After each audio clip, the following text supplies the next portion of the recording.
As we get into calculus, one of the important things that we'll need to be able to do is analyze graphs. And we'll need to know key features. One of the things about key features is being able to find the intercepts of a graph. At the end of this lesson, you'll be able to find the x and y intercepts of a graph.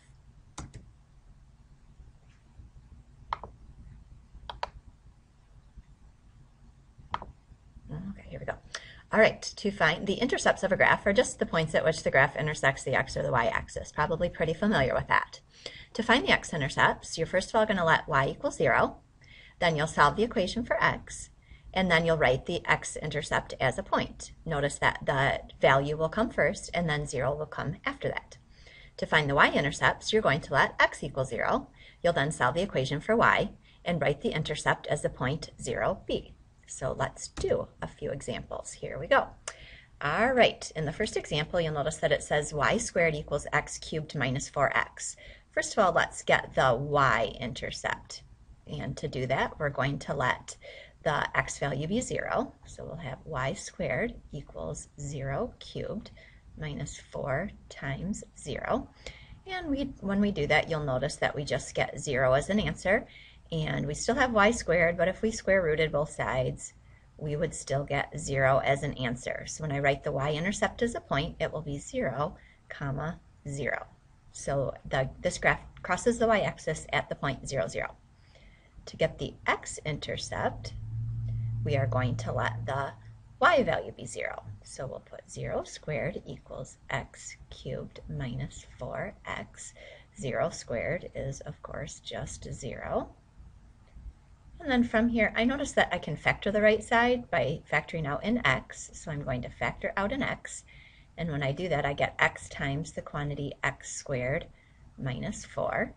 I then notice that x squared minus 4 is a difference of squares, so I'm going to continue factoring into x plus 2 times x minus 2.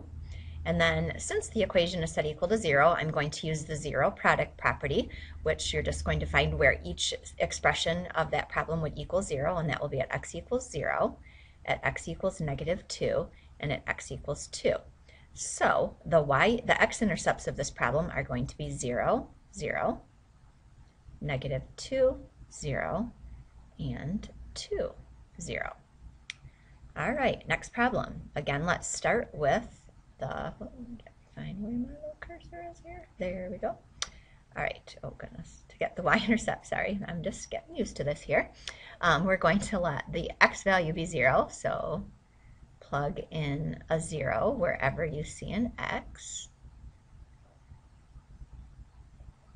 And when we do that, you'll notice I'll get 0 in the numerator, I'll get 1 in the denominator, so that once again just equals 0, so our y-intercept is the point 0, 0. Okay, to get the x-intercept, we'll let the y value equal 0 this time. All right, let me just rewrite this here. Okay, I'm only going to be concerned about the numerator of the problem on this one.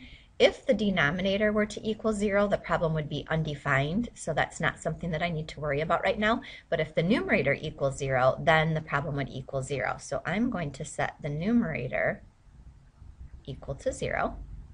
And then I notice that I can factor out an x, so I'll do that. So I'll get x times the quantity x plus 3 equals 0. And then again, applying the zero product property, I'll notice that that expression will equal 0 when x equals 0 or x equals negative 3. So my x-intercepts are 0, 0, and negative 3, 0. So we have now just found the x and y-intercepts of a graph.